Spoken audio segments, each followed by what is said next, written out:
Hello friends, welcome to the class of Shatrughan sir, the finest and the easiest way to learn the concept of physics. So in this video we discuss about the first topic of your class 9th physics syllabus according to your CBSE board. So कहना चाहता हूँ आप लोगों से don't go for रट्टाफिकेशन। बच्चा party बहुत रटा है आप लोगों ने। फिजिक्स महसूस करने का सब्जेक्ट होता है, फील द फिजिक्स। मेरी वीडियोस अगर आपको पसंद आए तो लाइक एंड कमेंट जरूर कीजिएगा। मैं आप लोगों से कहना चाहता हूँ कि आज तक जो भी आप करते आए हैं फिजिक्स में, रटते चले आए हैं, कुछ देखा रट लिया, वो रट्टाफिकेशन नहीं होना चाहिए। मैं बार बार कह रहा हूँ डोंट गो फॉर रट्टाफिकेशन। नहीं जाना है आपको रट्टाफिकेशन के लिए। तो आज फिजिक्स के सिलेबस के अकॉर्डिंग मैं आप लोगों का पहला टॉपिक स्टार्ट करता हूँ। बाकी फिजिक्स के साथ में केमिस्ट्री और बायो भी जुड़ी हुई है जिसके टॉपिक्स हैं आप लोगों के। मैं आप लोगों के फिजिक्स का पहला टॉपिक स्टार्ट करता हूँ, that is the your first unit motion. बेटा मोशन में मैं बात करूँगा तो आज की क्लास के लिए आप लोग अपने माइंड का ब्लूटूथ ऑन कर लीजिए, मेरे साथ जोड़ लीजिए और मैं जो भी बताऊँ वो ज़रा ध्यान से सुनिएगा। So this class is start now. मैंने यहाँ पर सारे की पॉइंट्स दे रखे हैं कि आज की क्लास में मैं क्या क्या डिस्कस करने वाला हूँ। और इस मोशन टॉपिक में जो भी यूनिट है आप लोगों की, इसको मैं 2 या 3 पार्ट में बांटूंगा। आशा करता हूँ कि आप लोग जितने भी पार्ट्स मैं बनाऊँ इस वीडियोस के, वो सारी वीडियोस आप देख लीजिए, आपके पास कोई डाउट नहीं रहेगा। तो आज की क्लास में मैं सबसे पहले की पॉइंट्स क्लियर करे दे रहा हूँ कि आज मैं क्या क्या पढ़ाने वाला हूँ। जरा जान लीजिए कि रेस्ट एंड मोशन के बारे में बात करूँगा, vector and scalar physical quantities की बात करूँगा, after that distance and displacement की बात करूँगा। और यहाँ पर मैंने लिखा नहीं है, मैं बात करूँगा difference between distance and displacement. After that uniform and non uniform motion, speed and velocity. तो बच्चा पार्टी बहुत मजा आने वाली है आज की क्लास में। तो अपने आप को मेरे साथ जोड़ लीजिए। आप लोगों के लिए रिक्वायरमेंट पर, आप लोगों की रिक्वायरमेंट पर मैं आप लोगों के लिए वीडियो लेकर के आया हूँ। It is the first video, so मेरे साथ बहुत गहराई से देखें और महसूस करें। कोई डाउट रह जाता है तो कमेंट बॉक्स में बताएं या फिर मेरे पर्सनल व्हाट्सएप पर मुझसे संपर्क करें। किसी भी तरीके से मुझे कॉल भी कर सकते हैं। चलिए मैं बात करता हूँ सबसे पहला टॉपिक, रेस्ट एंड मोशन। बेटा what is rest and what is motion? महसूस करना यार, मैंने बार बार बोला है फील द फिजिक्स। यार अब आप ट्रेन में बैठे हुए हो, ठीक है, सामने एक बंदा बैठा हुआ है, सामने वाली बर्थ पे दिखाई दे रहा है आपको। तो वो बंदा अभी मैंने देखा, घड़ी में देखा 11:15 हो रहा है, फिर भी बंदा वो वहाँ पर बैठा हुआ है, ठीक है। फिर मैंने देखा 11:20 हो गया, वो बंदा वहीं बैठा था, वहाँ से अपनी पोजीशन को चेंज नहीं किया। समझ रहा है? तो मैं देख रहा हूँ, तो मैं ऑब्जर्वर बोला जाता हूँ in the language of physics. समझ रहा है? मैं उसको देख रहा हूँ, दैट इज एन ऑब्जेक्ट। वो इंसान है, ठीक है, वो ऑब्जेक्ट बोला जाएगा, बॉडी बोली जाएगी। समझ रहा है? तो बात क्या हुई कि क्या टाइम के साथ में उसने अपनी पोजीशन को बदला विद रिस्पेक्ट टू मी। क्यों? मैं ऑब्जर्वर हूँ। ऑब्जर्व कौन कर रहा है भाई? ऑब्जर्व मैं कर रहा हूँ भाई। उसने अपनी पोजीशन को तो नहीं बदला ना। तो बेटा क्या होगा कि ऐसे केसेस में, जैसे मैंने देखा कि वो बैठा हुआ है 11:15 पर भी वही है, 11:20 पर भी वही है, तो उसने अपनी पोजीशन को नहीं चेंज किया। There are no any change in position with respect to time and with respect to me. मैं ऑब्जर्वर हूं, ये सबसे बड़ी बात है। देखने वाला नजरिया एक होना चाहिए कि मैं देख कहां से रहा हूं। समझ रहे हैं? अब बाई चांस एक इंसान नीचे खड़ा हुआ है, ट्रेन के प्लेटफॉर्म पे खड़ा है, वही इंसान जो ट्रेन में बैठा हुआ है जिसको मैं देख रहा था, नीचे वाला बंदा अगर देखेगा तो अगर ट्रेन चल रही होगी तो क्या होगा, धीरे धीरे वो बंदा थोड़ी थोड़ी करके दूर जाता नजर आएगा। महसूस करो कैसे जाएगा। जैसे ट्रेन बढ़ेगी आगे, वैसे वैसे वो बंदा भी, उसकी निगाह में क्या होगा बेटा, वो आगे बढ़ेगा। तो उसकी पोजीशन चेंज हो रही है with respect to the time, but मैंने देखा तब उसकी पोजीशन चेंज नहीं हो रही थी। तो ये मेन चीज आती है कि रेस्ट एंड मोशन को हम दोनों को डिफाइन करने के लिए सबसे बड़ी बात ये होती है कि ऑब्जर्वर किस पोजीशन पर है। ऑब्जर्वर का सबसे बड़ा रोल होता है, विद रिस्पेक्ट टू ऑब्जर्वर ही हम रेस्ट और मोशन को मतलब ये बताते हैं कि रेस्ट में है या मोशन में है।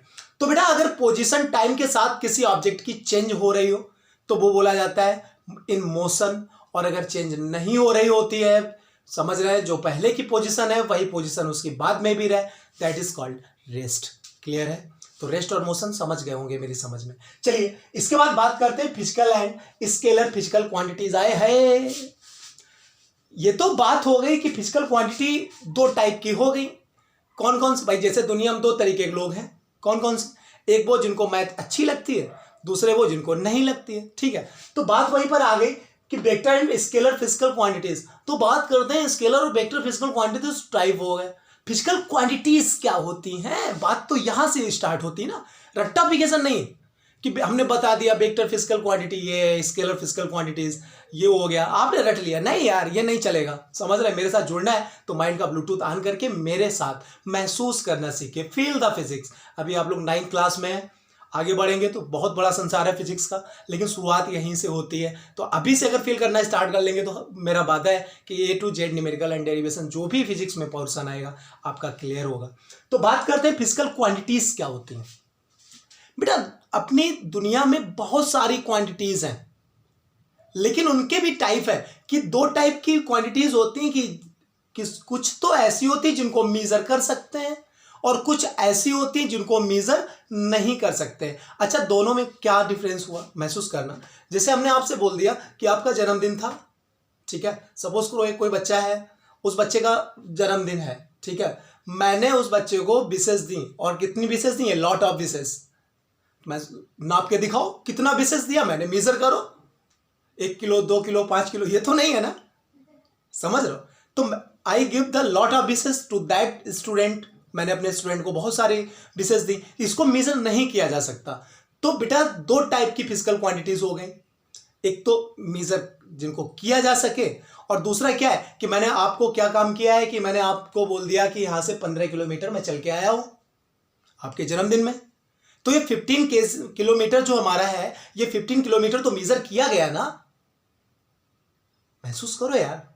आई give you lot of wishes आपके जन्मदिन में पहुंचने के बाद, और मैं आपके जन्मदिन में आपके घर तक आया हूं तो 15 किलोमीटर डिस्टेंस ट्रैवल करके आया हूं, समझ रहे हैं। तो 15 किलोमीटर में चला हूं, ये मैंने मेजर किया, बट आपको ए लॉट ऑफ विशेष दिया मैंने, इसका कोई मेजरमेंट नहीं है। सो वी कैन से कि there are 2 types of quantity in the world. कौन कौन सी, जिनको मेजर कर सकते हैं, जिनको मेजर नहीं कर सकते हैं। तो जो मेजर की जा सके दैट कॉल फिजिकल क्वांटिटीज, जिनको मेजर कर सकें, और जिनको मेजर ना कर सकें वो फिजिकल क्वांटिटीज नहीं होती हैं। बात समझ में आ गई। तो जो मेजर की जा सके वो फिजिकल क्वांटिटीज हैं। अब बेटा बात आती है फिजिकल क्वांटिटी भी कितने टाइप की होती है। मेरा लेक्चर सुनिएगा और सुनकर के नोट्स बनाइएगा, महसूस कर कर के नोट्स बनाइएगा। वादा है कि एक भी डाउट नहीं रहने दूंगा। अगर फिर भी रहता है तो कमेंट बॉक्स में मुझे तुरंत बताएं, मैं आपका हर डाउट क्लियर करने की कोशिश करूंगा। बात आती है कि फिजिकल क्वांटिटीज कितने टाइप की होती है, तो ये टाइप मैं नहीं, आप ही बताएंगे, ठीक है। जैसे एक चौराहा है, ठीक है, हम खड़े वहां पर, वहां से 4 रास्ते गए हुए हैं, सब मैंने बता दिया। चौराहा है तो 4 ही रास्ते गए होंगे, 6 नहीं हो जाएंगे यार, ठीक है। चौराहे में खड़ा हूं, 4 रास्ते हैं चारों तरफ। आप आए मेरे पास, आपने पूछा भाई ये बताओ, कोई जगह का नाम लिया कि वो जगह कहाँ है, ठीक है। अब वो जगह के लिए मैंने आपको बताया कि 12 किलोमीटर चले जाइए, तो यार मैं सिर्फ बताऊंगा तो अब वो कंफ्यूज रहेगा कि 12 किलोमीटर तो जाना है, मगर किधर जाना है, किस रास्ते पर जाना है। तो जब मैंने उसे 12 किलोमीटर बताया तो उंगली भी उठाई कि 12 किलोमीटर इस साइड चले जाइए, आपको क्या मिल जाएगा, आपकी मंजिल मिल जाएगी। तो 2 बातें मैंने बताई। एक तो 12 किलोमीटर बताया है जो कि उसका मेजरमेंट है। तो जो मेजरमेंट होता है ये बोला जाता है बेटा मैग्नीट्यूड। क्या बोला जाता है, मैग्नीट्यूड। जैसे 5 लीटर दूध मैंने किसी को दिया, तो जो 5 लीटर है ये हमारा क्या है, मैग्नीट्यूड है। समझ रहे, बात को समझना, ये क्या होता है, मैग्नीट्यूड। तो मैंने 2 चीजें क्लियर की थी यहां पर। एक तो मैंने बताया था कि 12 किलोमीटर आप चले जाइए, आपकी मंजिल मिल जाएगी, और उंगली से इशारा भी किया था कि आप इधर चले जाइए। तो ये डायरेक्शन भी मैंने शो कराया है, समझ रहे। एक तो ये बात हो गई। एक दूसरा कोई मैं एग्जांपल ले लूं कि सपोज करो कि मैंने एक बाइक उठाई, ठीक है, बाइक लेकर के मेरा मन नहीं लग रहा, मैं घूमने जा रहा हूं, ठीक है। मैं किधर भी जा सकता हूं यार, मैं गाड़ी में मेरे पेट्रोल फ्यूल है, क्लियर है, मैं इधर घूमा उधर घूमा, घूम के अपने घर आ गया यार। कहाँ गया, किधर नहीं गया, कोई डायरेक्शन थी नहीं थी। लेकिन हाँ, रीडिंग मैंने जब देखी तो उसमें दिखाई दे रहा था कि मैं 30 किलोमीटर बाइक चला के आया हूं, मगर ये 30 किलोमीटर किधर चलाई, कोई डायरेक्शन नहीं, समझ रहा है। तो 30 किलोमीटर जो है मैग्नीट्यूड तो है, बाइक बता रही है कि मैंने 30 किलोमीटर चलाया है, बट किस डायरेक्शन में चलाया ये कोई क्लियर नहीं है। तो फिजिकल क्वांटिटीज भी 2 टाइप की हो गई बेटा। एक वो जिनमें मैग्नीट्यूड के साथ में डायरेक्शन भी होता है, और दूसरी वो जिनमें सिर्फ और सिर्फ मैग्नीट्यूड होता है, डायरेक्शन का कोई नामो निशान नहीं होता। समझ रहे हैं? तो बेटा जिनमें डायरेक्शन भी हो, मैग्नीट्यूड तो होता ही होता है, ठीक है। तो जिसमें डायरेक्शन भी हो that's called vector physical quantity, ठीक है। और जिसमें सिर्फ मैग्नीट्यूड होता है, डायरेक्शन नहीं होती, those physical quantities are called vector के साथ स्केलर फिजिकल क्वांटिटी। तो हम डिफाइन करें अगर, तो वेक्टर फिजिकल क्वांटिटीज को हम क्या बोल सकते हैं कि those physical quantity which have magnitude and direction both, that's called vector physical quantities. And those physical quantities which have only and only magnitude not direction is called scalar physical quantities। कई सारी physical quantities होती हैं vector में भी और scalar में भी। अब जैसे इसके एग्जांपल की बात करता हूँ, समझ तो गए होंगे, मैग्नीट्यूड और डायरेक्शन जिसमें दोनों बैठे हो कुर्सी डाले, जिसको महसूस करने के लिए हमें दोनों चीज़ों की जरूरत पड़े, वो बोली जाती है हमारी वेक्टर फिजिकल क्वांटिटी। और जिसको महसूस करने के लिए सिर्फ हमें किस चीज़ की जरूरत पड़े, सिर्फ और सिर्फ मैग्नीट्यूड की, डायरेक्शन की नहीं, वो बोली जाती हैं स्केलर फिजिकल क्वांटिटी। अब चलिए मैं थोड़ा बात करता हूँ कि हमारे पास एक बुक है, ठीक है। अब जैसे मान लो एक कोई ट्रैक्टर टाइप का है, ट्रैक्टर टाइप का क्या है, ट्रैक्टर ही है यार, ठीक है, कहीं फंस गया है यार, आगे बढ़ाना है, तो हम जाएंगे उस पर क्या करेंगे, 10-12 लोगों को इकट्ठा करेंगे, धक्का लगवाएंगे, यही तो है ना, पुश और पुल यही होता है, या तो उसे आगे से खींचे या फिर पीछे से धक्का लगाएं। सपोज करो कि हम उसे धक्का लगाने के लिए 10-12 जनता को भीड़ भाड़ इकट्ठी कर लिए, ठीक है। अब वो लोग धक्का लगाएंगे, एक लगा रहा इधर, एक लगा रहा इधर, तो क्या ट्रैक्टर बढ़ेगा? नहीं बढ़ेगा यार। सबके सब मिलके जब सामने की तरफ एक पर्टिकुलर डायरेक्शन में फोर्स लगाएंगे, समझ रहे हैं, फोर्स करेंगे, तब वो ट्रैक्टर आगे बढ़ेगा। तो ये जो फोर्स मैंने लगाया है तो एक पर्टिकुलर डायरेक्शन में लगाया है, तो एक एग्जांपल वेक्टर फिजिकल क्वांटिटी का मैं फोर्स बोल सकता हूं, ठीक है। क्या बोल सकता हूं बेटा? फोर्स बोल सकता हूं। अच्छा, अब कुछ और ले लो, जैसे वर्क है, ये स्केलर फिजिकल क्वांटिटीज होती। तो बेटा कई सारी फिजिकल क्वांटिटीज हैं वेक्टर में भी और स्केलर में भी। तो दो टाइप में बांटा गया है फिजिकल क्वांटिटीज को। फिजिकल क्वांटिटीज क्या होती है मैंने बता दिया। वेक्टर फिजिकल जब आप आगे वेक्टर और स्केलर जब आप पढ़ेंगे तब आप सीखेंगे। मेरा मानना है कि आप लोग यहाँ से नोट्स बना लीजिएगा। आफ्टर दैट मैं बात करता हूँ डिस्टेंस एंड डिस्प्लेसमेंट की। ये है मेन इंपॉर्टेंट टॉपिक जहां से आप लोगों का पढ़ाई स्टार्ट होता है। बात करते हैं डिस्टेंस एंड डिस्प्लेसमेंट। अब बेटा डिस्टेंस और डिस्प्लेसमेंट को मैं थोड़ा, मेरी आदत है मैं हमेशा एग्जांपल से समझाने की कोशिश करता हूँ। रट्टाफिकेशन नहीं चाहिए। मैं बार बार बोलता हूँ डोंट गो फॉर रट्टाफिकेशन। जब आपका कॉन्सेप्ट क्लियर होगा, कॉन्सेप्चुअल होंगे आप, तो आप अपनी तरफ से डिफाइन भी कर सकते हैं, लिख भी सकते हैं। आपके माइंड में वो ग्राफ बनने चाहिए जो मैं बनवाना चाहता हूँ। तो भाई लोग जरा समझना, what is distance and displacement. इसके लिए मैंने क्या काम कराया है वही काम कर दिया। आपका मूड बहुत ज़्यादा खराब है, ठीक है, बहुत ज़्यादा मूड खराब है, बहुत ज़्यादा मूड खराब है। आपने बाइक उठा ली अपनी, फ्यूल इसमें फुल है, ठीक है, लेके घूमने निकल गए, बढ़िया सुहाना सफ़र, ये मौसम हंसी वाला गाना बजा लिया, उसी के अकॉर्डिंग आपने बाइक चलाना स्टार्ट किया।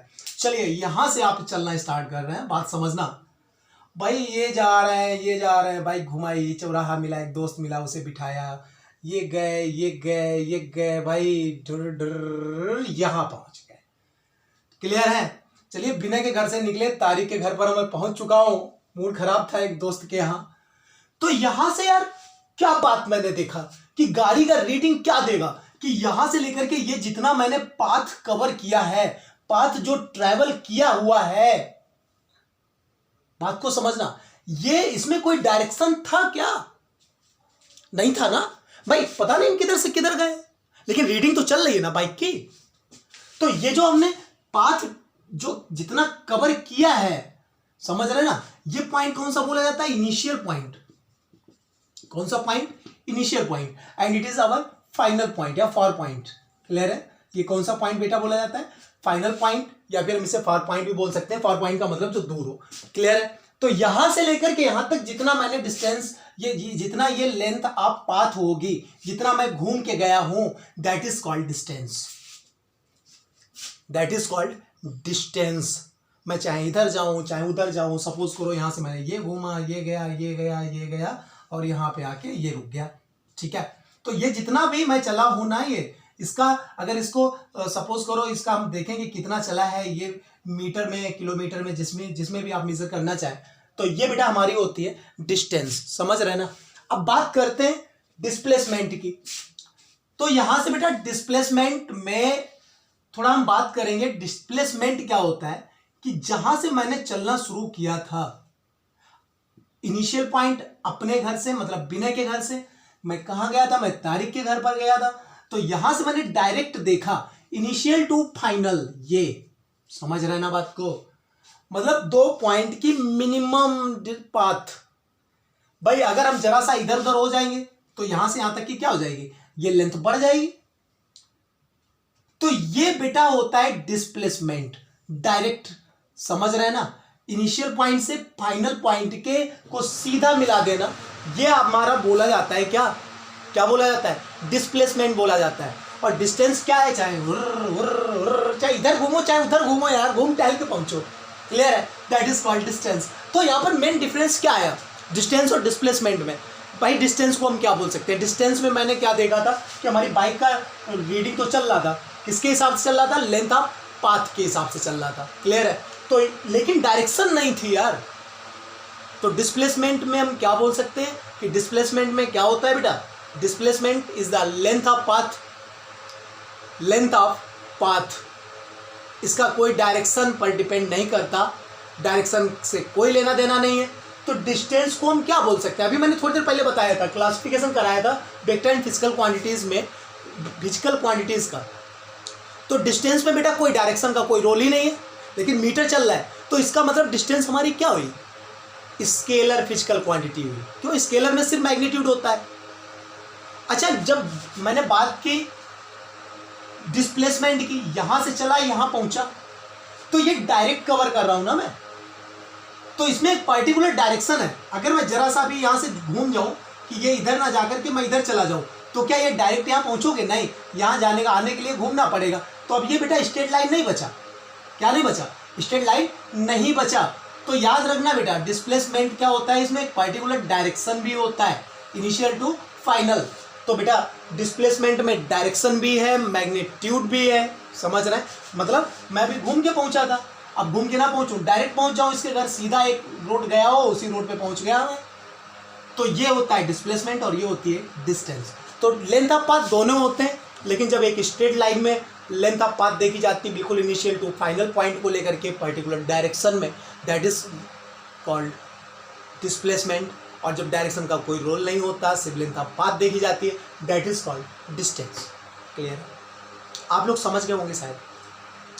अब थोड़ा हम बात करते हैं कि डिस्प्लेसमेंट तो हमारी वेक्टर फिजिकल क्वांटिटी हुई और डिस्टेंस हमारी हुई स्केलर फिजिकल क्वांटिटी। बच्चा पार्टी थोड़ा हम बात करते हैं कि विनय के घर से हमने तारिक का घर देखा, ये डायरेक्ट ये था, ठीक है, क्या ये लेंथ ऑफ पाथ नहीं थी, इनिशियल और फाइनल पॉइंट के मिड में 2 रास्ते दिख रहे हैं, एक तो ये रास्ता दिख रहा है, एक ये डायरेक्ट रास्ता दिख रहा है, समझ रहा है। तो ये डायरेक्ट वाली क्या ये लेंथ ऑफ पाथ नहीं है, ये भी है यार, बट पर्टिकुलर डायरेक्शन में है, तो हम बोल सकते हैं डिस्प्लेसमेंट। अच्छा थोड़ा और सीख लो, फिर मैं डिफाइन करूंगा। यहां से लेकर के यहां तक जाने के लिए इससे कम हमें डिस्टेंस कवर करनी पड़े, क्या कोई रास्ता हो सकता है, महसूस करो यार, फील द फिजिक्स, क्या कोई रास्ता ऐसा हो सकता है कि यहां से यहां तक हम पहुंचे, लेकिन जितना ये कवर किया इससे कम डिस्टेंस कवर करनी पड़े, नहीं हो सकता ना। तो बेटा हम क्या बोल सकते हैं कि displacement is the shortest distance between the initial and the final point. बात को फिर से सुनो ध्यान से, लिखना पड़ेगा आपको नोट्स बनाते समय कि displacement is the shortest distance between the initial and the final point. Clear, एकदम सॉलिड हो गया ना ये टॉपिक कि हमारी वेक्टर क्वांटिटी कौन सी है बेटा, डिस्प्लेसमेंट है, और स्केलर फिजिकल क्वांटिटी कौन सी है, डिस्टेंस है, ठीक है। अब मैं बात करता हूं difference between distance and displacement. तो डिस्टेंस और डिस्प्लेसमेंट के डिफरेंस मैं आप लोगों से ही क्लियर कराऊंगा। मैं बताऊंगा 2 या 3 पॉइंट लिखने होते हैं, 3 या 4 पॉइंट जो भी आपको लिखना है, 3 पॉइंट लिख दीजिए सफिशिएंट होता है बेटा। और इंपॉर्टेंट क्वेश्चन बनता है 9th फिजिक्स के लिए, आपके बोर्ड एग्जाम को लेकर के, बोर्ड एग्जाम तो नहीं होता, आपके एग्जाम को लेकर के, ठीक है।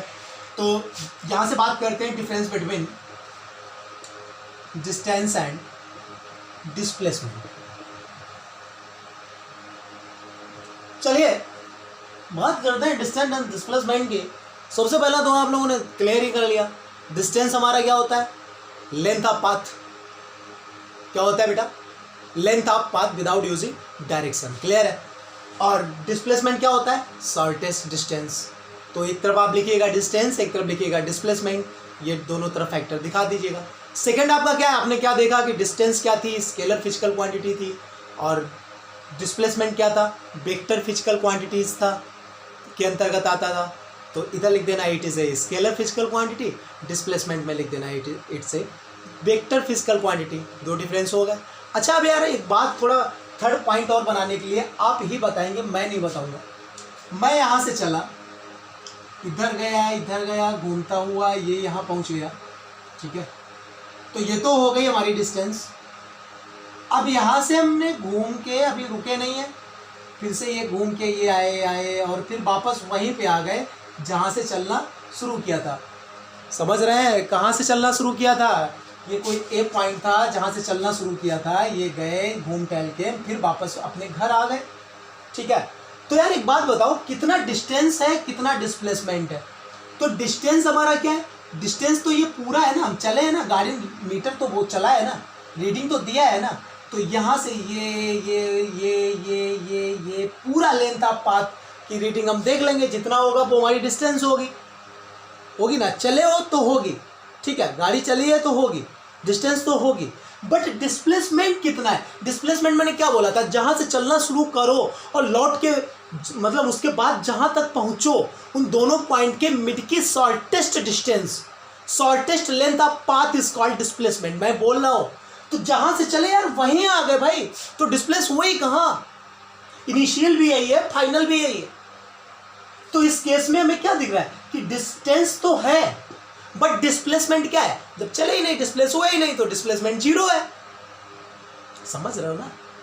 तो जब चले ही नहीं हम, तो हमारा डिस्प्लेसमेंट हुआ ही नहीं, जहाँ चले थे वहीं पर लौट के आ गए। तो बेटा हमने क्या महसूस किया यहाँ से कि डिस्टेंस हमारी हमेशा पॉजिटिव रहेगी। गाड़ी चलेगी तो कुछ ना कुछ आएगी, 5 मीटर, 10 मीटर, 7 मीटर, जो भी आए सपोज दैट। तो डिस्टेंस हमारी क्या होती है? Is always positive. और डिस्प्लेसमेंट क्या है बेटा? Positive, zero. भाई जीरो हो रहा है यहाँ पर, पॉजिटिव, जीरो या नेगेटिव, तीनों में से कुछ भी हो सकता है।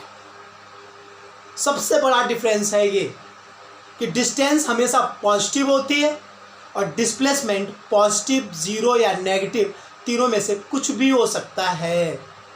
तो बच्चा पार्टी, ये 3 पॉइंट मैंने आपको बताए हैं, ये आप लोग अपना नोट्स बना लीजिएगा। आज अब बात करते हैं डिस्टेंस और डिस्प्लेसमेंट से रिलेटेड कुछ और न्यूमेरिकल्स की। तो आप लोग इसका अगर नोट्स बनाना चाहें तो मैं कुछ न्यूमेरिकल्स उठा रहा हूँ, अब जरा क्लियर कराने वाला।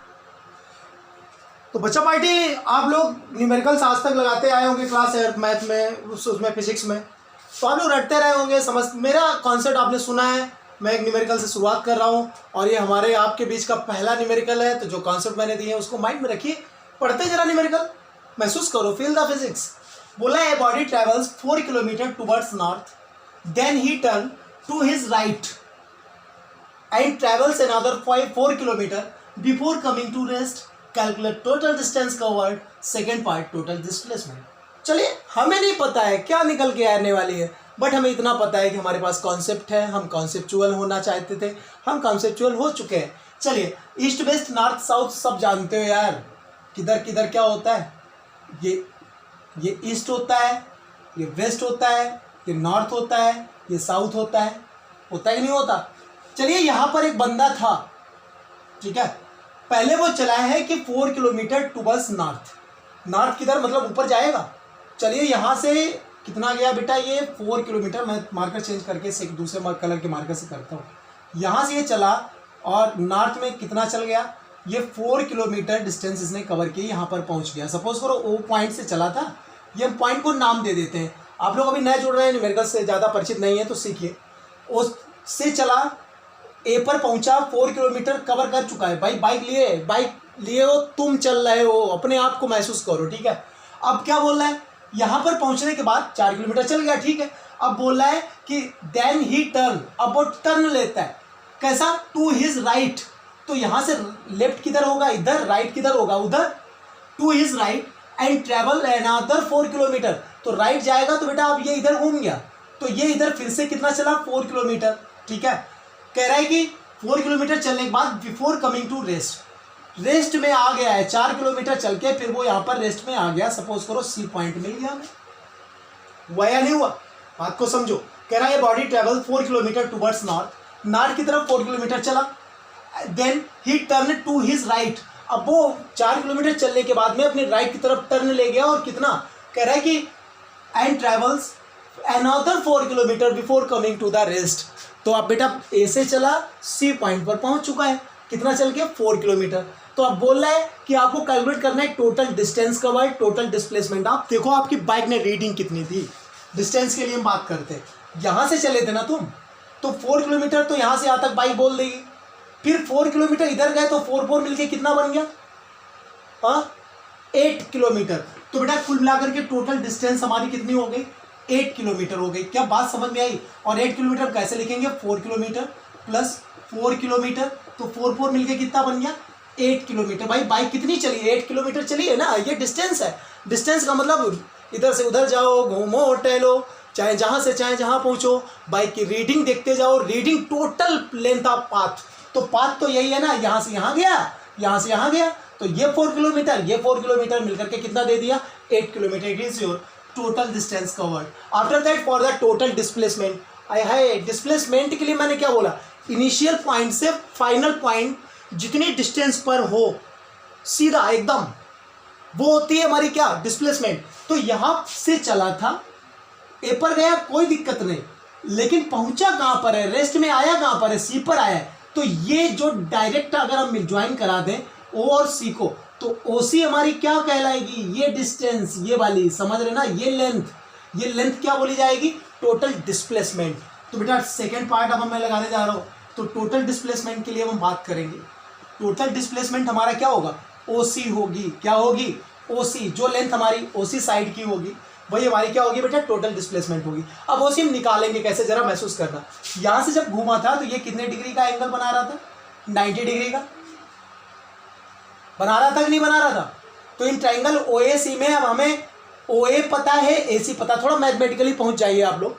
ओ ए पता है, ए सी पता है, हमें ओ सी चाहिए। तो पाइथागोरस थ्योरम सुने होंगे आप लोग, नहीं सुने तो आज जान लीजिए कि कोई भी राइट एंगल ट्राइंगल अगर होता है तो इस राइट एंगल ट्राइंगल में क्या होता है बेटा? एक तो ये हाइपोटेनियस होती है, ये एंगल के लिए ये बेस होता है, और ये क्या होता है? ये परपेंडिकुलर होता है। होता है कि नहीं होता? ये हाइपोटेनियस, बेस, परपेंडिकुलर। तो पाइथागोरस थ्योरम क्या बोलती है कि बेस का स्क्वायर प्लस परपेंडिकुलर का स्क्वायर इक्वल टू क्या होता है? सबसे बड़ी साइड जो हाइपोटेनियस होती है इसके स्क्वायर के इक्वल होता है। फिर से जान लो, पाइथागोरस थ्योरम क्या बोलती है कि किसी भी राइट एंगल ट्राइंगल में जो तो छोटी छोटी साइड्स होती हैं, इनका स्क्वायर का जो सम होता है डायरेक्टली इक्वल टू सबसे बड़ी साइड के स्क्वायर के इक्वल होता है। तो अब यहाँ पर देखें जरा, ये 90 डिग्री बना रहा है, तो ट्राइंगल ओ ए सी हमारा क्या हो गया? ट्राइंगल ओ ए सी ये हमारा क्या हो गया बेटा? राइट एंगल ट्राइंगल हो गया। कौन सा ट्राइंगल हुआ? Right angle triangle. और राइट एंगल ट्राइंगल की क्या बात होती है कि जो सबसे बड़ी साइड होती है, सबसे बड़ी साइड इसमें कौन सी दिख रही है बताओ? ओ सी ही तो होगी ना, यही हाइपोटेनियस है। तो क्या हो जाएगी? ओ सी स्क्वायर इक्वल टू ये छोटी वाली साइड मतलब ओ ए स्क्वायर प्लस ये दूसरी वाली साइड कौन सी? ए सी स्क्वायर। तो ओ सी स्क्वायर तो हमें पता नहीं है, लेकिन ओ ए पता है कि 4 है, तो 4 का स्क्वायर प्लस इधर से 4 स्क्वायर, तो 4 4 जा 16 प्लस 4 4 जा 16, तो कितना आ गया? 32 आया। लेकिन ये ओ सी स्क्वायर है बच्चा, क्या है? ओ सी स्क्वायर है। तो जब हम ओ सी निकालने जाएंगे तो इधर स्क्वायर लगा होता है तो उधर स्क्वायर रूट लग जाता है, तो क्या आ गया बेटा? √32। क्या आ गया? √32। ये एक चीज़ क्लियर हुई। मैं इधर थोड़ा ये लिखे दे रहा हूँ, शायद आप लोग स्क्रीनशॉट लेकर के जरूरत पड़े। पी से मैंने परपेंडिकुलर, बी से बेस और एच से हाइपोटेनियस दिखाया हुआ है, तो √32 आ गया। अब 32 को अगर हम रूट के बाहर कुछ निकालना चाहे, फैक्टर करके हल्का करना चाहे, तो इसे हम 16 × 2 लिख सकते हैं, और 16 से 4 निकल आया तो 4√2। और ये बेटा क्या थी? ये डिस्प्लेसमेंट है, इसका यूनिट क्या होता है बेटा? जैसे 1 किलोमीटर था तो किलोमीटर में ही रहेगा। मैंने आप लोगों को यूनिट बताना मैं थोड़ा मिस कर गया था, तो याद जान लीजिए आप लोग कि जो यूनिट होती है आपकी डिस्टेंस और डिस्प्लेसमेंट दोनों की एसआई सिस्टम में हमारी किलोमीटर ही होती है। क्या होती है बेटा? किलोमीटर होती है एमकेएस सिस्टम में। क्लियर है? तो जरा जान लीजिए, ये किलोमीटर चला था, तो ये न्यूमेरिकल आपके सामने, आप लोग इसका स्क्रीनशॉट लीजिए, फिर मैं न्यूमेरिकल और कराता हूँ जहाँ से कॉन्सेप्ट पूरी तरीके से क्लियर होने वाला है। नेक्स्ट न्यूमेरिकल बेटा मैंने लिया हुआ है, कह रहा है कि a body travels in a semi circular path. तो सबसे पहले बात आती है सेमी सर्कुलर पाथ की। सेमी सर्कुलर पाथ क्या होता है, सर्कुलर पाथ क्या होता है? सर्कुलर पाथ तो सब जानते हो, इस टाइप का ये सर्कल, ठीक है। सेमी सर्कल क्या होता है बेटा? इसका हाफ हो, कि जैसे यहाँ से चले और चल के ये आ जाए, इसका हाफ, तो यहाँ पर सेंटर होता है बेटा। तो समझ रहे हो, ये सेमी सर्कुलर पाथ है। केवल ये इतना बोला जाएगा, ये नहीं आएगी, समझ रहे हैं? कौन सा सेमी सर्कुलर बोला जाएगा? सिर्फ ये पाथ, ये जो पाथ दिख रहा है ना आपको, ये बोला जाएगा सेमी सर्कुलर पाथ। तो बात करते हैं, क्वेश्चन को पढ़ते हैं, मैंने आप लोगों को बता दिया। अच्छा एक बात और बता दें कि जैसे कोई सर्कल होता है, इस सर्कल की पूरी ये लेंथ क्या होती है? ये लेंथ, ये सर्कमफेरेंस सुना होगा आप लोगों ने, 2πr। क्या होता है बेटा? 2πr। और पाई का वैल्यू क्या होता है? 3.14 या 22/7। चलिए इतना जानकारी है, आपके पास नहीं है तो मुझे बताइएगा कमेंट बॉक्स में, मैं क्लियर करा दूंगा नेक्स्ट वीडियो में। क्वेश्चन को पढ़िए जरा, मासूमियत के साथ पढ़िए, कॉन्सेप्ट अपना साथ में रखिए, डोंट गो फॉर रट्टाफिकेशन। मैं बार बार कहता हूँ, बोला है कि a body travels in a semi circular path of radius 10 metre starting its motion from point a to point b. एक कोई सेमी सर्कुलर पाथ है बेटा, ये जैसे ये मैंने ले लिया, ठीक है। और ये सेमी सर्कुलर पाथ की कंडीशन क्या है कि रेडियस कितनी है? 10 मीटर है। ये रेडियस कितनी है बेटा? 10 मीटर है, ठीक है। बोला है कि एक पॉइंट से चलना शुरू किया, कह रहा है body travels in a semi circular path of radius 10 metre starting its motion from point a to point b. ये वाला पॉइंट जहां पर पहुंचा है वो क्या है? पॉइंट बी है। तो ये बताना है कि आपका टोटल डिस्टेंस क्या है, आपका डिस्प्लेसमेंट क्या है। तो डिस्टेंस क्या है भाई? अगर इस रेडियस को हम हटाएं थोड़ी देर के लिए, यहां से चला था तो चलने के बाद में ये पाथ कवर करके बी पर पहुंचा है, तो ये जितना चल गया होगा ना, ये लेंथ जितनी होगी वही तो डिस्टेंस होगी। महसूस करो यार, लेंथ जितना कवर किया होगा ना वही तो डिस्टेंस होगा। कवर्ड डिस्टेंस जो पाथ होता है ना वही तो होता है। तो बेटा अब ये कितना कवर किया? एक बात बताओ, पूरा सर्कल अगर होता तो वो होता है 2πr, और जब हाफ है, सेमी सर्कल है, हाफ है, तो मैं सेमी सर्कल का क्या हो जाता है बेटा? जो लेंथ है टोटल अगर 2πr, तो सेमी सर्कल का क्या हो जाएगा बेटा? πr हो जाएगा, क्योंकि आधा हो जाएगा। तो अब हमारी डिस्टेंस क्या हो गई? डिस्टेंस हो गई πr। तो πr, पाई का वैल्यू क्या है? 22/7, और इंटू r कितनी है बेटा? 10 मीटर थी, या 22/7 ना डाल के हम 3.14 डाल लें।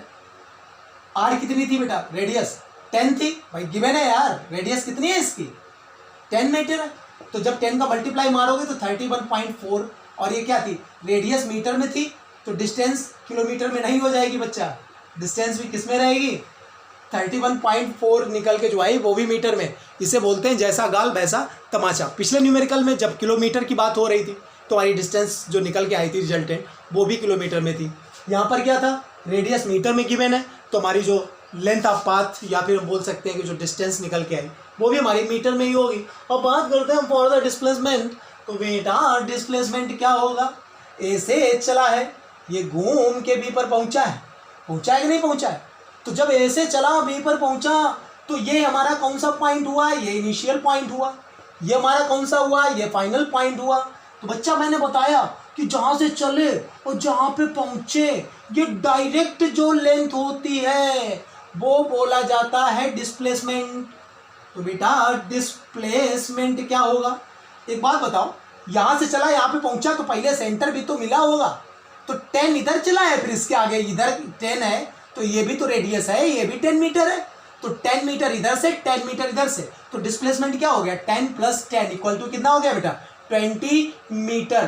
तो डिस्टेंस हमारी थी 31.4 और डिस्प्लेसमेंट कितना आया बेटा? 20 मीटर। तो आप लोग इसका स्क्रीनशॉट लीजिए, फिर मैं नया टॉपिक स्टार्ट करता हूं इसी में। बेटा इसके बाद नेक्स्ट टॉपिक है आपका uniform and non uniform motion. तो uniform motion, non uniform motion के बारे में बताने जा रहा हूँ। भाई रेस्ट एंड मोशन आपने पढ़ा है, टॉपिक आपका मोशन है, यूनिट भी आपकी मोशन है। तो how many types of motion? There are 2 types of motion, first uniform motion, second non uniform motion. आगे वेलोसिटी वगैरह पढ़ेंगे, उससे रिलेटेड कई चीज़ें आने वाली हैं, तब भी मोशन को हम वहाँ से भी क्लासीफाइड करते हैं। बट यहाँ से ज़रा समझ लीजिए कि यूनिफॉर्म मोशन और नॉन यूनिफॉर्म मोशन क्या है। अब आप बाइक लिए हैं, मैं तो एग्जांपल देता हूँ, मेरी आदत है, आपने बाइक ले ली, बाइक आपकी मैं आज बहुत चलवा रहा हूँ, पेट्रोल डलवा लेना शाम को, ठीक है। नहीं पता लगा कि लॉकडाउन में आपको पेट्रोल भी ना मिले। सपोज करो आप बाइक लिए हुए हैं, ठीक है, आपने क्या काम किया, पहले 10 सेकेंड तक आप चले तो आपने 10 सेकेंड में कवर किया 50 मीटर। महसूस करना, आपने 10 सेकेंड में कितना कवर किया, 50 मीटर डिस्टेंस कवर की। फिर उसके बाद फिर 10 सेकेंड में आपने 50 मीटर डिस्टेंस कवर की। उसके बाद अगले 10 सेकेंड में आपने फिर से 50 मीटर डिस्टेंस कवर की। तो क्या है ये कि आप इक्वल टाइम इंटरवल में आप इक्वल डिस्टेंस कवर कर रहे हैं। तो ऐसा मोशन बोला जाता है यूनिफॉर्म मोशन।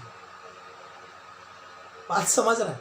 जब आप इक्वल टाइम इंटरवल्स में इक्वल डिस्टेंस कवर करते हैं तब आपका मोशन बोला जाता है यूनिफॉर्म मोशन।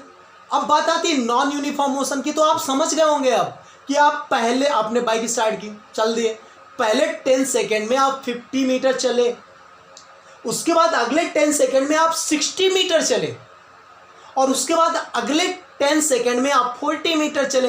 अरे यार, अलग अलग टाइम इंटरवल में, मतलब इक्वल टाइम इंटरवल में आप अलग अलग डिस्टेंस कवर कर रहे हैं, अनइक्वल डिस्टेंस कवर कर रहे हैं। तो इस टाइप का मोशन बोला जाता है नॉन यूनिफॉर्म मोशन। तो सीधी सी बात है, मैंने यहाँ पर डिफाइन किया हुआ है। यूनिफॉर्म मोशन क्या है बेटा? When a body travels equal distance in equal intervals of time, then its motion is called uniform motion. And after that, non-uniform motion means when a body travels unequal distance in equal intervals of time. यहाँ पर equal intervals हैं और unequal distance है, तो बोला जाता है non uniform motion. तो आप लोग इसका स्क्रीनशॉट लीजिए, फिर मैं कराता हूँ आगे नॉन यूनिफॉर्म मोशन के type. After that types of non uniform motion. बेटा यूनिफॉर्म मोशन का कोई रोल नहीं है, नॉन यूनिफॉर्म मोशन को भी 2 टाइप में बांटा गया है। क्या क्या टाइप है? एक होता है एक्सेलरेटेड मोशन, एक होता है डी एक्सेलरेटेड मोशन। एक वर्ड आएगा एक्सेलरेशन, जो कि आगे नेक्स्ट वीडियो में आप लोगों का क्लियर कराऊंगा, ठीक है।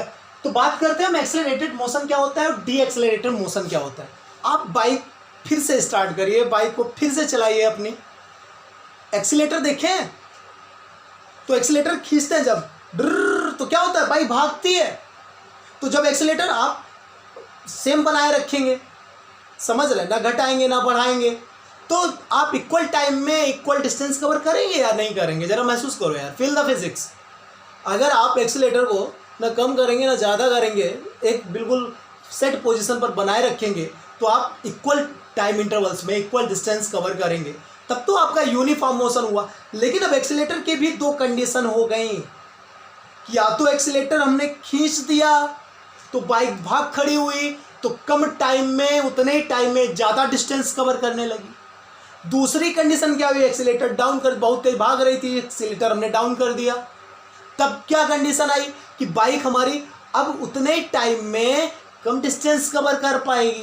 भाई महसूस करो ज़रा, एक्सीलेटर खींचा तो क्या हुआ, उतने ही टाइम में हम ज़्यादा डिस्टेंस कवर कर रहे हैं, हमारा मोशन इंक्रीज हो रहा है। और जब हम एक्सीलेटर को डाउन कर रहे हैं तब क्या हो रहा है बेटा, हमारा मोशन डिक्रीज हो रहा है। तो ये नॉन यूनिफॉर्म मोशन भी 2 टाइप में बांटा गया है, एक तो एक्सेलरेटेड मोशन, एक डी एक्सेलरेटेड मोशन। तो एक्सेलरेटेड मोशन क्या होता है बेटा कि जब हमारा मोशन टाइम के साथ क्या होता है बेटा, इंक्रीज होता है, समझ रहे हैं, then this type of motion is called accelerated motion. और जब स्पीड एक्सेलरेटर डाउन करते हो, समझ रहे हो, जब हमारे टाइम के साथ में मोशन डिक्रीज होता है, then this type of non uniform motion is called de acceleration motion. Acceleration के बारे में बहुत बताऊंगा। तो डी एक्सेलरेटेड मोशन और एक्सेलरेटेड मोशन आप लोग क्लियर हो गया होगा। अब इसके बाद मैं बात करता हूँ सबसे मोस्ट इंपॉर्टेंट थिंग आप लोगों के मोशन टॉपिक में, जिसका नाम है वेलोसिटी एंड स्पीड, ठीक है। आप लोग इसका स्क्रीनशॉट लीजिए या मैं इरेज कर दे रहा हूँ ऐसे ही, तो आप जगह है काफ़ी क्लियर करा दूंगा। स्पीड एंड डिस्टेंस की बात करता हूँ मैं, स्पीड एंड वेलोसिटी। क्या बवाल है स्पीड, क्या बवाल है वेलोसिटी, दोनों जुड़वा भाई हैं। एक अगर आकाश में पाया जाता है तो एक पाताल में पाया जाता है। एक हमारा होता है बेटा क्या, स्पीड,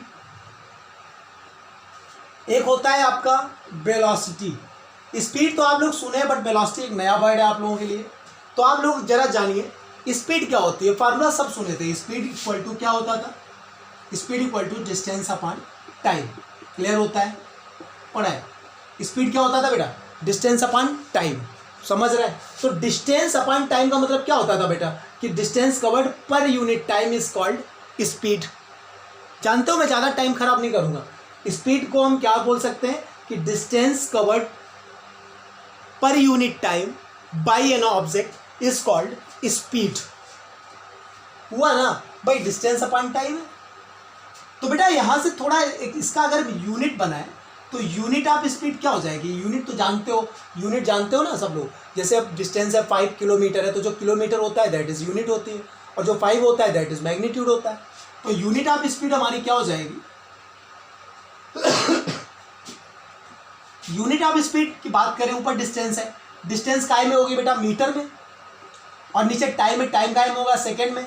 तो यूनिट ऑफ स्पीड क्यों हम क्या बोल सकते हैं, मीटर पर सेकेंड। क्या बोल सकते हैं बेटा, मीटर पर सेकेंड। तो स्पीड में आया डिस्टेंस अपॉन टाइम। यहां से डिस्टेंस अभी आपने पढ़ा था, डिस्टेंस क्या होती थी, डिस्टेंस क्या होती थी, स्केलर फिजिकल क्वांटिटी होती थी या वेक्टर होती थी, बताओ आप लोग। डिस्टेंस स्केलर फिजिकल क्वांटिटी होती थी। तो जब स्केलर यूज हो रहा है तो स्पीड भी स्केलर ही होगी। तो स्पीड हमारी क्या हो गई बेटा, स्केलर फिजिकल क्वांटिटी। कोई पूछते हैं कि स्पीड हमारी क्या हो गई बेटा, scalar physical quantity, and it is totally depend on the covered distance in particular और भी can say in given time. Clear है। तो स्पीड को हम डिफाइन कैसे करेंगे कि distance covered per unit time by an object is called speed of that object. इसका यूनिट मीटर पर सेकेंड। और ये कैसी हुई, स्केलर फिजिकल क्वांटिटी। कोई बोल दे कि स्पीड को स्केलर कौन बनाता है, तो बेटा डिस्टेंस बनाता है। क्यों, डिस्टेंस में जब डायरेक्शन नहीं है और डिस्टेंस पर ही डिपेंड कर रही है स्पीड, तो क्लियर है कि स्पीड भी हमारी स्केलर फिजिकल क्वांटिटी होगी। क्यों, क्योंकि speed is totally depend on distance and distance is a scalar physical quantity. Okay बेटा, now come on the velocity. बेटा वेलोसिटी जस्ट अब थोड़ा सा बदल गया। तो वेलोसिटी इक्वल टू क्या होता है, डिस्प्लेसमेंट अपॉन टाइम। क्या होता है, डिस्प्लेसमेंट अपॉन टाइम। थोड़ा सा बदला, इधर डिस्टेंस था, इधर डिस्प्लेसमेंट है। डिस्टेंस भी लेंथ ऑफ पाथ होती थी, डिस्प्लेसमेंट भी लेंथ ऑफ पाथ होता था, बट ये वेक्टर होती थी। इनिशियल टू फाइनल डायरेक्ट होता था, इसका कोई वजूद नहीं होता था, कोई डायरेक्शन नहीं होती थी। तो वेलोसिटी के लिए हम डिफाइन करना चाहें तो क्या बोलेंगे कि displacement covered per unit time is called velocity. Unit बेटा यूनिट वही होगी, इसकी भी यूनिट हमारी क्या हो जाएगी, पक्का है। डिस्प्लेसमेंट यहाँ से बात करें, डिस्प्लेसमेंट का मीटर में होगा, टाइम है सेकेंड में होगा, तो मीटर पर क्या हो गई बेटा, सेकेंड हो गई। और ये डिस्प्लेसमेंट क्या है हमारा, वेक्टर फिजिकल क्वांटिटी है। तो वेलोसिटी भी हमारी कैसी हो गई बेटा, वेक्टर फिजिकल क्वांटिटी हो गई। तो ये बात रही स्पीड एंड वेलोसिटी की। अब मैं थोड़ा बात करता हूँ एवरेज स्पीड की। किसकी बात करता हूँ, एवरेज स्पीड। किसकी बात करता हूँ बेटा, एवरेज स्पीड की। आप लोग इसका स्क्रीनशॉट लीजिए, फिर मैं आगे बढ़ता हूँ और एवरेज स्पीड में कराता हूँ थोड़ा। हो गया, एवरेज स्पीड जरा जान लीजिए। एवरेज स्पीड क्या होता है कि कोई ऑब्जेक्ट कहीं से भी चलना स्टार्ट करे और अलग अलग टाइम इंटरवल में अलग अलग डिस्टेंस कवर करे या सेम डिस्टेंस कवर करे, उससे कोई लेना देना नहीं है। बस ये देखा जाता है कि टोटल कितना डिस्टेंस कवर किया और उस डिस्टेंस को कवर करने में उसने टाइम कितना लिया। समझ रहे हैं। तो एवरेज स्पीड में क्या है कि टोटल डिस्टेंस कितना कवर किया और टोटल टाइम कितना लिया। तो एवरेज स्पीड को हम क्या किस तरीके से फार्मूले में दिखा सकते हैं, एवरेज स्पीड इक्वल टू क्या होता है बेटा, टोटल डिस्टेंस कवर्ड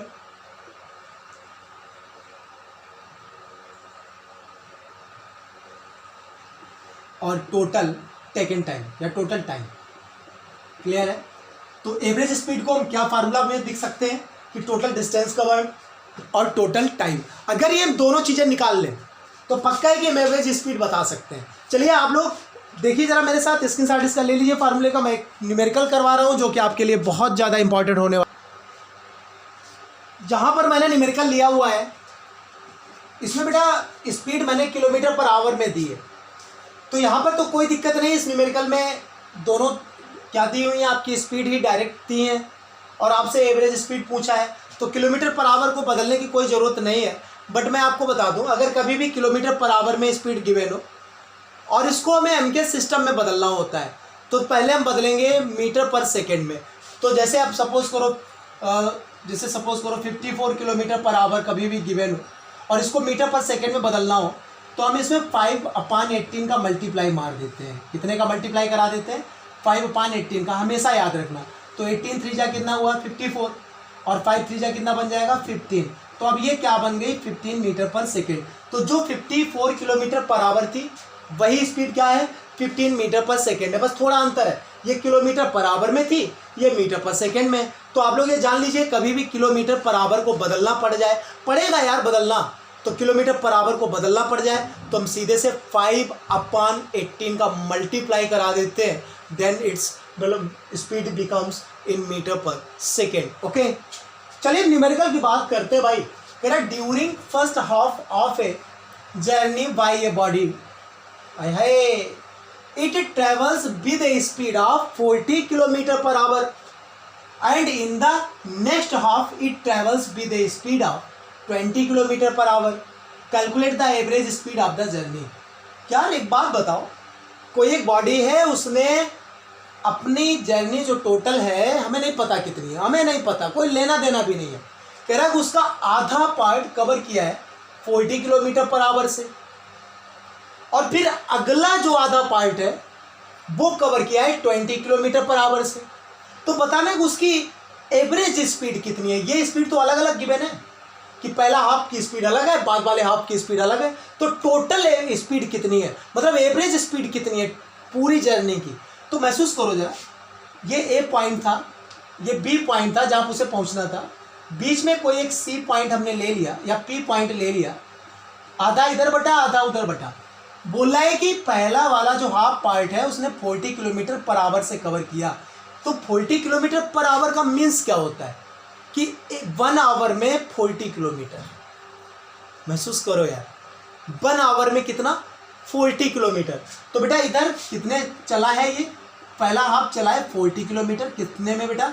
1 आवर में। ठीक है, अब नेक्स्ट हाफ जो हमारा है, समझ रहे हो, वो कितना चला है बेटा? 20 किलोमीटर पर आवर। तो ये 20 किलोमीटर चला है बेटा कितने में? 1 आवर में। तो अब एक बात बताओ, हमें चाहिए एवरेज स्पीड। क्या चाहिए? Average speed. तो एवरेज स्पीड क्या बोलती है? Total distance. तो टोटल डिस्टेंस क्या है?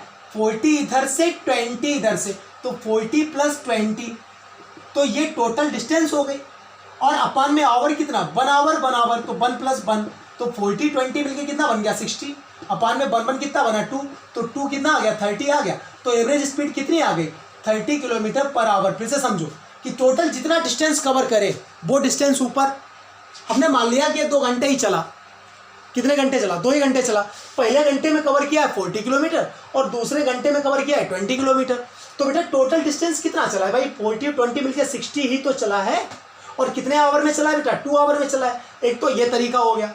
या फिर आप एवरेज स्पीड, अगर डायरेक्ट स्पीड दी गई है अलग अलग, तो हम एक तरीका होता है कि जितनी भी आपके जैसे 2 पार्ट में बांटा गया है तो दोनों पार्ट की स्पीड को डायरेक्ट रख के ऐड करा दो और 2 से डिवाइड मार दो। मैं इस चीज़ का यूज नहीं कराऊंगा क्योंकि ये रट्टाफिकेशन के अंतर्गत आ जाता है। यहाँ से समझो कि पहले घंटे चला 40 किलोमीटर, अगले घंटे भी चला है 20 किलोमीटर, तो 40 20 मिलकर टोटल कितना चला? टोटल कितना चला यार? तुम बाइक लियो, एक घंटे में चले 40 किलोमीटर, अगले घंटे में चले 20 किलोमीटर, तो 2 घंटा टोटल टाइम में आपने 60 किलोमीटर चला। तो 1 घंटे के हिसाब से आप कितना पड़ेगा जाके? तो कितना? 30 किलोमीटर ही तो 1 घंटे के हिसाब से आ रहा है, और यही बोली जाती है एवरेज स्पीड। चलिए जल्दी से इस न्यूमेरिकल का स्क्रीनशॉट लीजिए, फिर मैं नेक्स्ट न्यूमेरिकल कराता हूँ। बेटा एक न्यूमेरिकल मैं और उठाता हूँ कॉन्सेप्ट क्लियर कराने के लिए। मेरा मानना है इसके बाद में कि एवरेज स्पीड से रिलेटेड कोई क्वेश्चन आप लोगों का दिक्कत नहीं देगा। बोला है car travels 20 kilometre in first hour, 40 kilometre in second hour and 30 kilometre in third hour. Calculate the average speed of the car. यार एक बात समझो, पहले आवर में कितना चला है? 20 किलोमीटर। चलो पहले आवर में कितना चल गया बेटा? ये 1 आवर है, 1 आवर टाइम लिया, ए से बी पे पहुंचा भाई, कितना चला? 20 किलोमीटर। अगले आवर में यहाँ से सी पर पहुंच गया भाई, ठीक है, कितना चला है आपका? 40 किलोमीटर। और उसके बाद थर्ड आवर में कितना चला, डी पर पहुंच गया भाई। थर्ड आवर में कितना चला, 30 किलोमीटर। ये तो उसकी जर्नी है ए से डी तक पहुंचने की पूरा कॉन्सेप्चुअल, कि 1 आवर पहले आवर में चला 20 किलोमीटर, उसके बाद 1 आवर और चला जिसमें 40 किलोमीटर चला, थर्ड आवर में चला 30 किलोमीटर। तो आपको बताना है calculate the average speed of the car. आए हाय, what is the formula of the average speed, क्या होता था बंदे, टोटल स्पीड, एवरेज स्पीड के लिए total distance upon total time. तो बेटा जब टोटल डिस्टेंस निकालेंगे तो टोटल डिस्टेंस क्या हो जाएगी, टोटल डिस्टेंस है 20, 40, 30, टोटल कितना चला ए से डी तक, तो 20 चला है, 40 चला है, प्लस 30 चला है, तो 30, 40, 20 मिलके कितना बना, 30, 40 बना 70, 70, 20 मिलके बन गया 90 किलोमीटर। भाई हाई टोटल कितना चला है भाई, हम बात करें कि टोटल कितना चला है 90 किलोमीटर, और टोटल टाइम देखेगा तो टोटल टाइम कितना चला है बेटा, कितना टाइम लगा है, 1 आवर, 1 आवर, 1 आवर, तो मिलकर के टोटल कितने आवर, 3 आवर्स चला है। तो एवरेज स्पीड की हम बात कराएंगे, तो average speed equal to total distance means 90 upon total taken time means 3 से कट मारेंगे तो 30 आएगा। तो एवरेज स्पीड क्या हो गई, 30 किलोमीटर पर आवर। तो बेटा आज की क्लास आप लोगों को कैसी लगी कमेंट बॉक्स में ज़रूर बताइएगा। कोई भी डाउट्स हो तो मेरे पर्सनल व्हाट्सएप पर या कमेंट में मुझसे संपर्क करिए। आज बच्चों ये पहली क्लास थी, क्लास 9th की फिज़िक्स को लेकर के। तो कैसा लगा आप लोग मुझसे ज़रूर शेयर कीजिएगा, जिससे मुझे एनर्जी मिले नेक्स्ट वीडियो में आप लोगों को और अच्छे से पढ़ा सकूं। तो चैनल को सब्सक्राइब कीजिए, लाइक कीजिए, वीडियोस को शेयर कीजिए। अगर पसंद आया हो तो कोई ज़बरदस्ती नहीं है, मेरा मानना है माल अच्छा होगा अपने आप बिकेगा। तो आज की क्लास को यहीं पर समाप्त करते हैं, मिलते हैं ब्रेक के बाद। So now stop it today.